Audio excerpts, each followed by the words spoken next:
Hey guys, welcome back to the It's Really Not That Deep podcast. It's never that deep.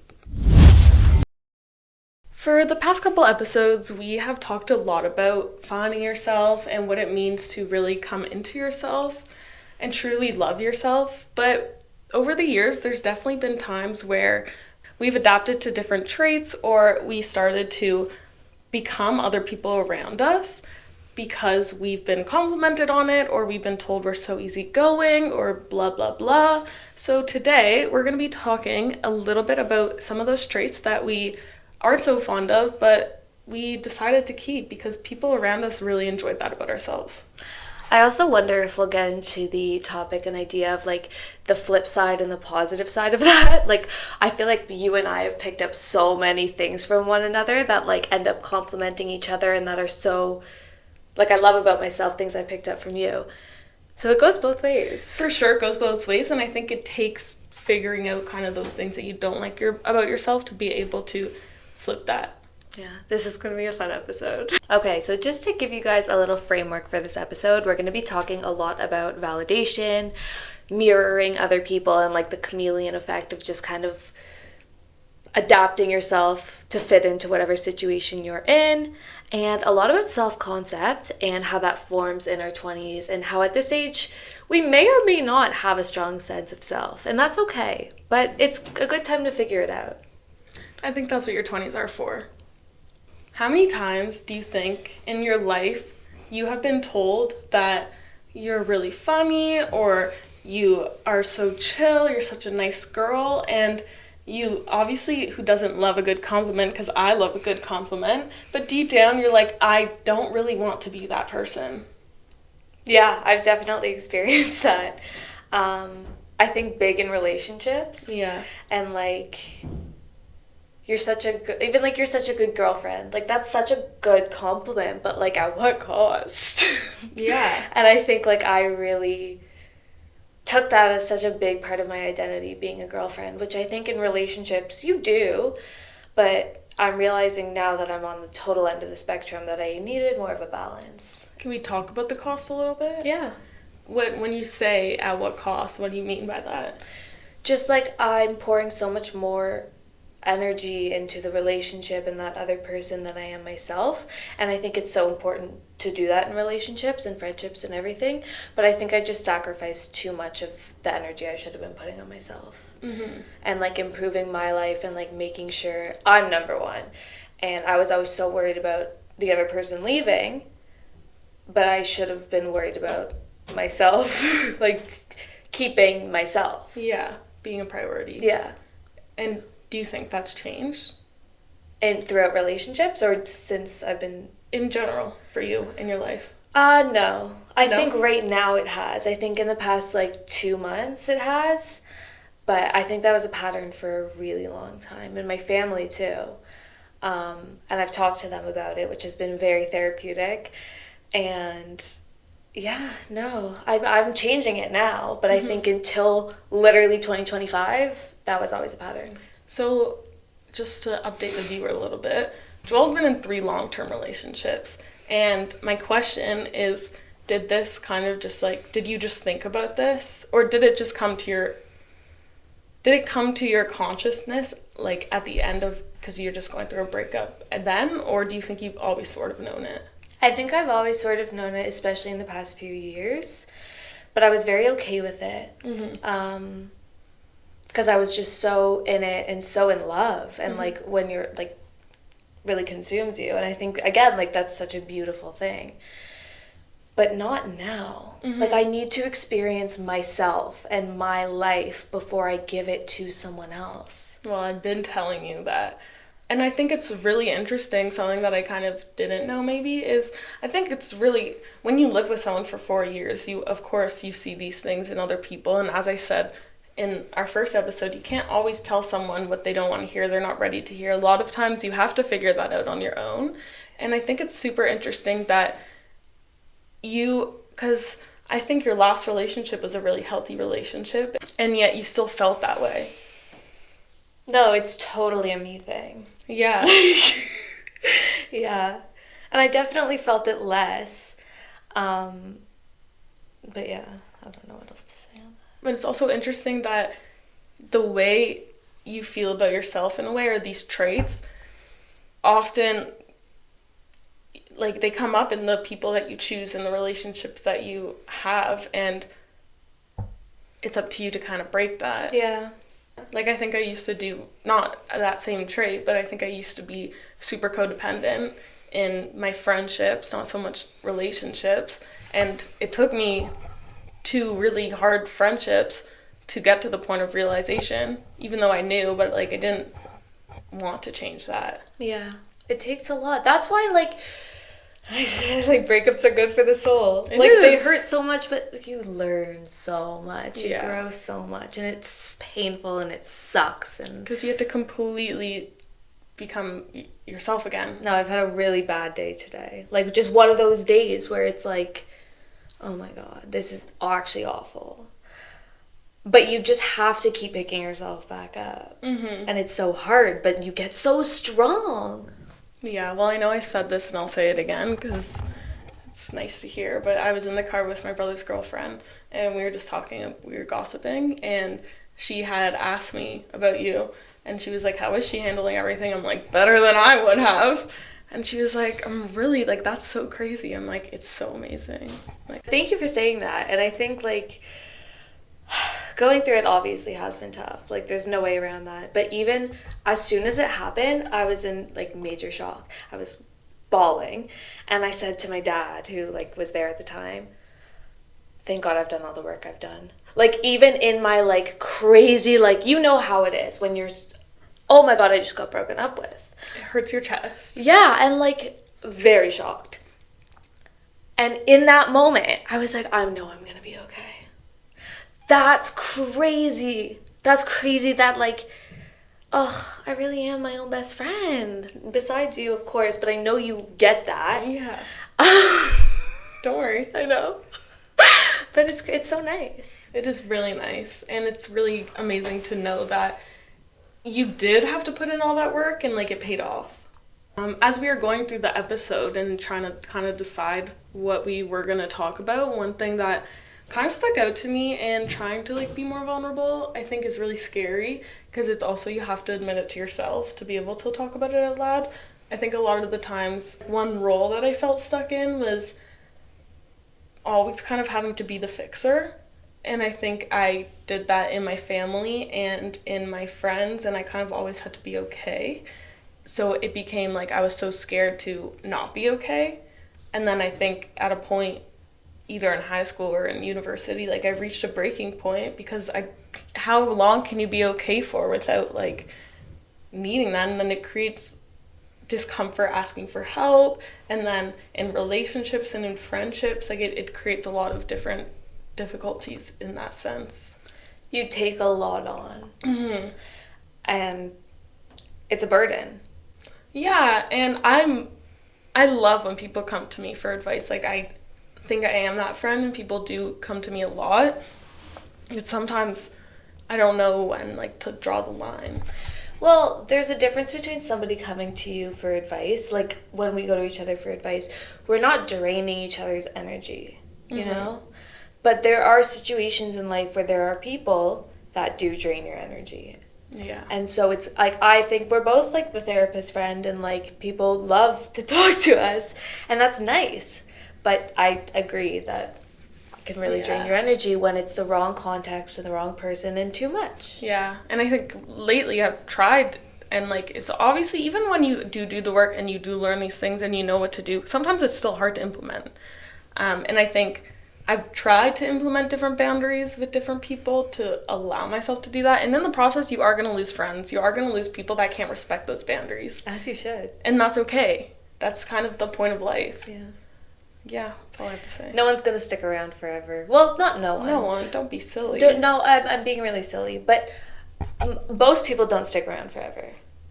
And that's okay. And, like, there are people that will, and it might not be the people you're expecting. And, like, 4 years ago, we wouldn't have said that about each other. And you never know what's going to happen. So ride the wave. I wanted to call this podcast Ride the Wave if it wasn't Not That Deep, but Not That Deep is way better. Way better. And it also goes back to the point in the first episode that we had is people come in your life for a specific time and a specific reason, and...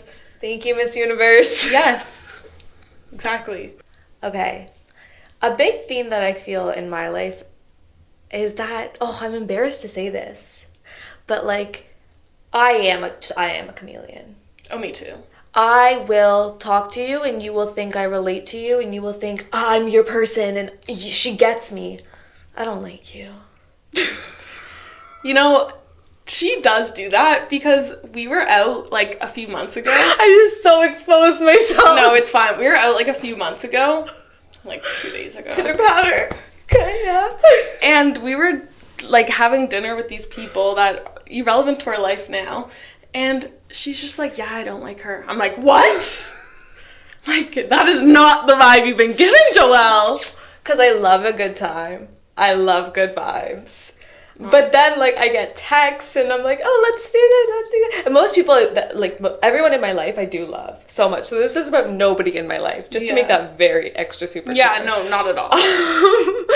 But, like, I love putting so much energy out there. That's why I always have to go home early, because I'm tired. I'm drained. I'm putting on a show. Yeah, that's a lot. I'm not, but it is me. It's just like... Mm-hmm. I think I'm like that in very different ways. I think I'm me to my core, and I don't know how to not be me. And I think I love that about myself, and I also think it could sometimes be a little difficult. But I'm very good at matching people's energy. That's why I think, like, I always say, like, not to be obsessed with myself, because we all know I am. But, like, I think I'm really good at, like I love to flirt, and I think I'm good at it, and I think I'm good at meeting new people and talking to people, because I can match their energy so well. The minute I know what they're giving me, I will give you that back. Yeah. That's why, like, if you don't like me, you're never going to like me, because I will never give you that energy. Yeah, that's very true. Yeah. One thing also about me, I don't lie. Like, if I say something, I mean it. Don't get me wrong. But I love a compliment. I love to compliment people. You do love a good comp. And it's always genuine. I always just find something to compliment someone on because it's just so nice. I've tried to do that too. I think I don't do it as much to people in my life, which maybe I should do. But, like, if I'm out for dinner, especially with my family, because sometimes I'm just like, guys, be nicer. Like, whatever. It's like, if I'm out with people, like, I always will compliment someone. Like, I'm like, to the waiter, like, your earrings are so cute. And they get so happy. I wonder if that comes... We work, like... customer service pretty much. Yeah. And so when people are nice to me, it actually makes my day. Mm-hmm. And that's just over the phone. One nice person, day was good. But if you can be the person that puts out good energy, just do it. Give that compliment. And oh my God, if a compliment comes to you and you're near a stranger and you don't say it, I don't like you. The worst thing, though, is when you give a compliment and then you don't get acknowledged. Yeah, it sucks. Like, but it's really funny, though. Yesterday, I was with my friend downtown, and we were walking down somewhere, and she saw this girl wearing a jacket, and 3 times she goes, "I love your jacket!" And the girl totally ignored it, and then as we were passing, she's like, "Okay," and then I think the guy, like, nudged her, and then she was like, "Oh, thanks!" I'm like, that's embarrassing. See, but most people that are rude are really just awkward, is my theory. Yeah. Or, like, don't hear, and it's an awkward situation. Yeah. So just put yourself out there. If you get rejected, it's a good growth experience. Every single time we film this podcast, my foot falls asleep like no other. Like, and it's not just a regular foot falling asleep. It's, like, next level. I don't know why this happens. And, like, I slept pretty much all day today, so my foot has no reason to be sleeping. Does your foot fall asleep other than when we're recording? Like, is this a normal thing that happens? Once in a while, but not like this. Like, this is, like, extraordinary. What work are you doing right now? Right? I'm sitting here. I'm literally sitting. So, maybe it could be just a little bit maladaptive to do that and not the best trait. So we're going to talk a little bit about why maybe we do that and maybe how to not do it. I do feel like once you start to be more secure in yourself and, like, understanding and knowing yourself and, like, confidence, you care less about what other people are going to think, and it allows you to act more aligned with yourself, which ends up making you feel good. And then in turn, you care less what people think because you're being true to you. The weird thing about me is I think I, over the years, have stopped caring about what people think about me as much.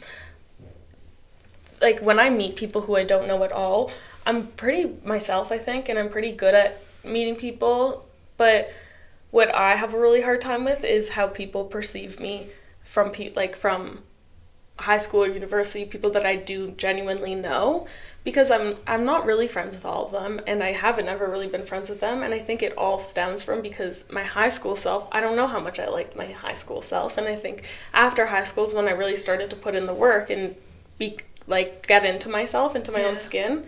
So I automatically think that all these people, their perception of me is from like my high school self and who I was then. So whenever I see them, or whenever like we're in a social situation together, I shut down. You like shrink back into that. Yeah, and I don't know why I do that, because I'm not like that with other people, especially people I meet, and that's why it's so weird. I'm not like that. But when I'm with those people, I become like a little hermit. It makes a lot of sense, because you're like putting yourself back in a situation where you felt so not good about yourself.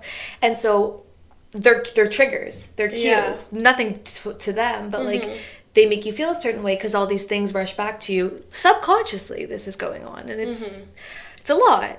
But no, that makes total sense. Yeah, and I've talked to my therapist about it, and she said, like, do you think about those people in that sense? And I think sometimes I do, which makes it kind of harder. Yeah. And maybe that's not fair of me, because they obviously all change too. But I don't know them, and that's the only perception I have of them, so why wouldn't I think that? Yeah. But yeah. Yeah. I just try to think neutrally. Like, they're just another person. They've had their own life and their own struggles, and you are close with a lot of people from my school. Yeah, yeah. And maybe those people are just not your people. Or even people, like, I knew but I didn't know, maybe not from my high school, but in, like, Toronto or whatever. And I'm so scared of these people, and I'm like, why am I scared of them? Like, they're literally just these acquaintances I have. Yeah. Because they're weighted. Like, they're weighted in your mind. Yeah, exactly. Well, thanks for sharing that. We're so vulnerable right now. Look at us. Do you have any times that you have almost surprised yourself in a sense, like, who even am I? Yeah. I think a lot recently, actually. I have this, like, fear of people. Honestly, new people. I guess I have this major fear of being perceived. So when I would meet older people, like my parents' friends, I would get nervous. Like, oh, they're going to think I'm stupid. They're not going to think highly of me, blah, blah, blah. For no reason except my own insecurities.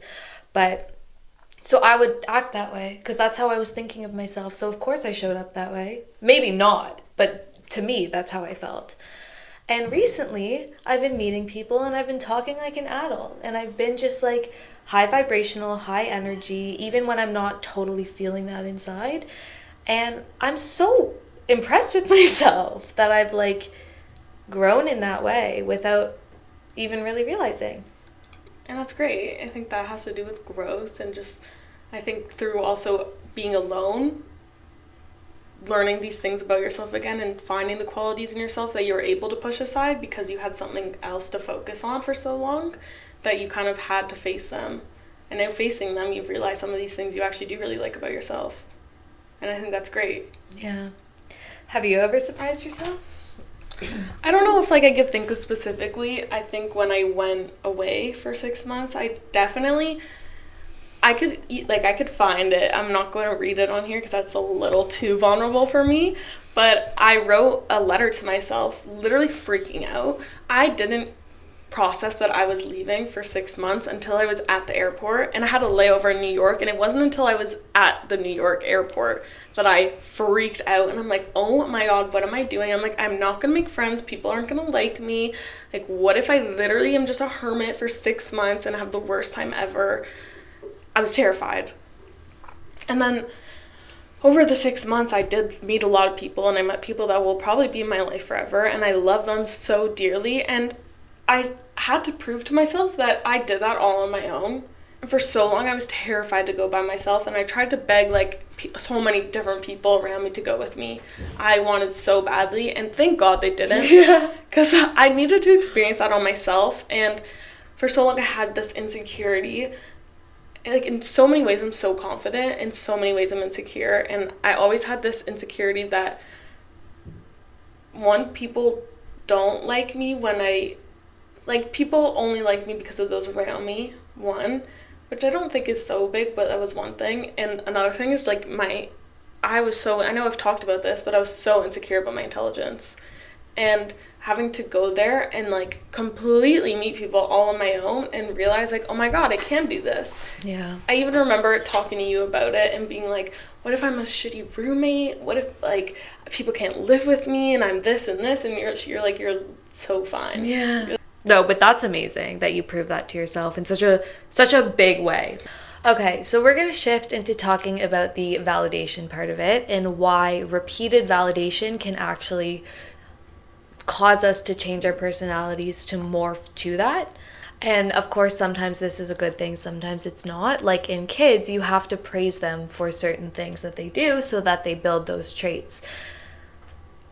Sometimes it can be maladaptive though. Like if it's to your own cost, like if you're so giving that you don't treat yourself well, that's where it's like, well, maybe you should scale back a little bit. Is there a part of yourself that you've recently realized you may just be acting out of validation and not out of like who you want to be? I definitely think in specific aspects it's like that. I think in relationships, for example, I think people have told me like, oh, it's so nice, like you're fun and like confident and yada yada yada, and yet like in relationships I'm not, and like getting into relationships I'm not. Yeah. So one thing that I think that I had to change, that I kind of touched on before, was that the codependency. Yeah, was having to be codependent with people. I had 2 friendships that were pretty codependent, and to no one's fault but my own. I was definitely 50% into that friendship, and they both ended in like disastrous ways. And I'm not going to play the victim. I wasn't the victim in some ways, yes, in some ways, no. I definitely added to that experience. But when you are so codependent with someone, they are your like whole 24/7, and a lot of my relationships around me suffered. And I think I had so much validation and so much comfort in that friendship that if I didn't get that validation, I didn't know what to do with myself. So everyone around me just became like whatever's to me, and I only cared about that one thing. Yeah. Wow. That's a lot. Yeah. Is there like an answer that you can give to like how did you overcome that? One, therapy. Facts. Yeah. When I first met, I had seen many therapists in my life, and some of them were good, some of them weren't, some of them were good for certain specific moments, and some of them whatever. And now I've seen one therapist since first year of university, so about 5 years ago. That's crazy. Yeah. So I had to talk to her a lot, and it was really hard to... Also, getting out of a codependent friendship is terrible. It's like getting out of a toxic relationship. Mm-hmm. Yeah. And I think that's why me and Joel bonded a lot, because we were both kind of getting out of similar situations that we like had so much to bond over. First year was rough. It's like we almost trauma bonded in a way, like completely. Otherwise, I think it's really allowing yourself to set boundaries. One thing was a big thing, and one thing I think is difficult about setting boundaries is you have to also set them. Like, just because you put them in place, if you're going to allow people to walk over your boundaries, then you are not helping yourself. And it's so hard to do that, because you need to not give in to people that you want to give in to, and like it's so tough. But once you do set those boundaries, it creates a lot of an easier transition into whoever you want to be.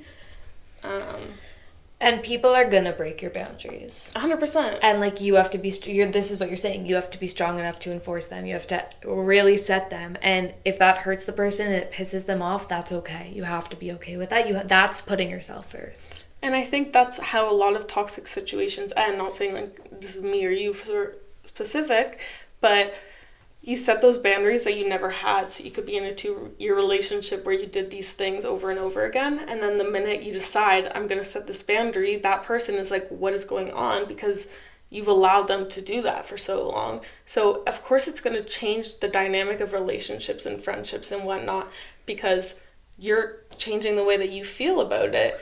And that is usually why things end, because people don't like change and they don't want to have to sacrifice a big thing that they got from something. Yeah. That was deep. But it's not that deep. It's not that deep. We're fine.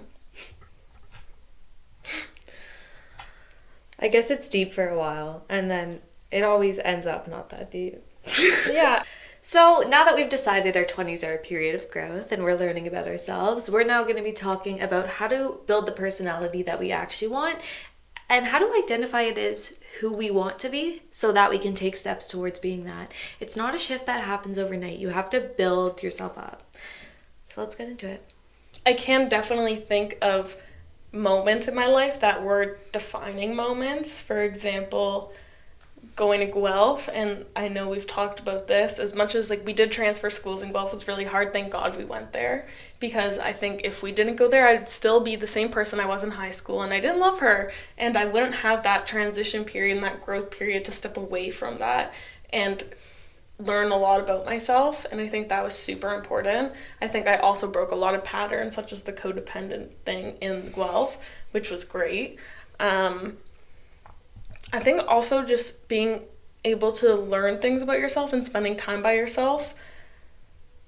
And it's scary to spend time with yourself when you don't like yourself. And I think that's why people don't grow, because no one actually wants to acknowledge things that they lack. And once you are comfortable enough to do that, I think you're able to improve yourself a lot. Yeah. So there's this type of therapy. If you don't know much about therapy, there's all these different types. There's cognitive behavioral, which is the most common, and then like so many other ones. So there's this one called acceptance and commitment therapy. And as a part of that, you identify what your values are. So you identify essentially who you want to be, how you want to show up in the world, how you want to treat other people, how you want to be treated. And you kind of like form this idealized identity. And then you formulate actions that you either are doing that you want to break, or should be doing that align you with those values. I haven't actually done this exercise, but I've been meaning to. Like, what are my values? Let me write them down. Someone just said something to me. If it's not written, it's whatever. Write them down and start imagining what a person who values kindness and values trust would look like. And then you become her. Yeah, and I think, not to go back to all these other episodes, but back to my ikigai. Doing these things and writing things on paper, whether it's an ikigai, writing these lists, or I told my friend to make a list of, I've done this too. Literally say out loud and write a trait of list that you want in a potential partner, or in a potential friend, or potential situation, a potential job. Putting these things on paper and actually acknowledging, oh, this is what I want. And sometimes you don't even know until it's on paper. Then it really changes your perspective in a lot of things, and how you approach different things. Yeah. I'm not a good write it downer. I should work on that. Even though, like, journaling. Yeah. Like, that's why I tell people to journal when they're sad or anything, because it's like, a lot of things I discovered about myself wasn't by talking. It was about starting to write something that maybe I always knew, and then you don't know where your words are going to take you when you're in that moment and in that, like, typing stage. I type a lot of things, and all of a sudden I'm like, oh, wow. Yeah. So that's why. I think another thing that was really great is to find things that you like to do by yourself. So lately, I know we've talked about this, like hobbies. There are certain things that I really enjoy to do by myself, and sometimes I'd prefer to do them by myself than with other people. I love to color. I like to draw. I like to paint. I like to write. And I think these different things that are my own things makes it so that I like to spend time with myself, and I value that time. Yeah. Hobbies are so important. Mm-hmm. If you don't like to be by yourself, that's my number one tip. Adopt a hobby, because the nature of them are usually by yourself. Like, if you can find a group, that's amazing, but your mind is on something other than you, and you can be with yourself and that thing, and it's a good, like, transition. Yeah, and then once you're doing these hobbies and different things for yourself because you enjoy doing them, it also helps you connect with people, like like-minded people, for example, with the coloring, I'm obsessed with coloring. And I follow all these people on Instagram that I'm friends with, like friendly with, but I don't speak to them all the time. And then they'll post something about coloring, or I see like a story about that. And it's just a way to connect. And we always talk about that. And even if our relationship is based off coloring, like you still have those connections, and it's great. A relationship based off coloring versus no relationship? Yeah, it's great. Shout out to all my coloring friends. So we're talking about all this, embracing your new identity and the pains that come with it. Something to be very mindful of when you're going through this is that you're allowed to be inconsistent while figuring it out. I feel like I really like to be consistent. If I act in a certain way and then contradict that the next day, I'm like, what is wrong with me? That's normal. You're figuring things out. You're learning about yourself. You're learning. You're not like, And a lot of the times when you are inconsistent, those are the times that you catch yourself and then improve those. If you're always consistent, whether it's a good trait or a bad trait, how are you ever going to stop it? Yeah. So don't beat yourself up about being inconsistent. Give yourself grace. So for a little game episode, we're going to be describing traits and qualities and discussing if for us, whether that like uplifted us and made us better or kind of trapped us in a personality we don't want to be in. Exactly. So the first one is you're so independent. I think for me, I don't know, it's hard because in a lot of ways it's both. I do think I valued that I'm really independent and that I love to do things alone and I love myself. But I also think that's one of my biggest downsides because I'm scared to be vulnerable and I'm scared to... So I think mostly in relationships, I'm really scared to put myself on the line. So I think sometimes I choose like to say I'm so independent to kind of avoid having to be vulnerable. Yeah, I agree. I think like overall it's a really good thing, but sometimes it hurts because sometimes like you don't ask for what you need because you're strong and you're independent. Like I don't need those things. Yeah, and so it can kind of hinder you in some ways. Double-edged sword. It is a double-edged sword. I don't even know how to answer that. I think we answered that pretty well. Okay. The next one is you're not like other girls. I know I'm not like other girls. What is that supposed to mean? It's supposed to mean like, oh, girls suck and you're the outlier. I hate that saying. You're not like other girls. So do I suck? Because girls rock. So I guess it depends on the situation, but maybe like you're a toxic boy if you're saying that. I get where they're coming from, and I think they mean it as a compliment, but I don't like it. I think it could be reframed as a compliment. The next one is you're so mature for your age. I think it's a compliment. I think it's also hard. Why is it hard? I think because I know I am pretty mature for my age in a lot of different ways. I think a lot of things a lot deeper than people our age, I think, and I'm more like psychologically inclined in that sense. That, like, I've talked to this with my therapist, like, in finding a guy in relationships, like, I need someone that can fit that mold and that is, like, a little bit more mature than most people. And just because they're older doesn't mean they're more mature, just saying. So I think it's been difficult to kind of being like, why can't I just like have a fun, nothing relationship? But that's just not who I am. Yeah. Good answer. Okay, the last one is you're the reliable one. I don't think anyone would say that about me. I think I'm a great friend. And I'm really there for people when they need it. But if you're texting me, I'm answering you in 8 seconds or 5 to 8 business days. There's no in between. You are reliable when you need to be. When I need to be. Yeah. I think this has held me back in some ways. I think so too. Because I think I value being reliable. So like it's that same pattern. Like I give more than I Than you give yourself. Yeah. Maybe take these questions and think about them for yourself. And Yeah. maybe it will help you identify those things in your personality that you do like or you don't like. And it's okay to admit some of these things. Like through this episode, like some of these things were hard to say. Of course. Yeah. But they're so important. So important. And I think starting a podcast, especially, yeah, like it's our first few episodes, so we kind of know the people that are watching, and that's scary. Yeah. It's scary to know that people, my friends will text me and say, I sat down and watched your episode, and I'm like, oh my God, I forgot we actually posted that.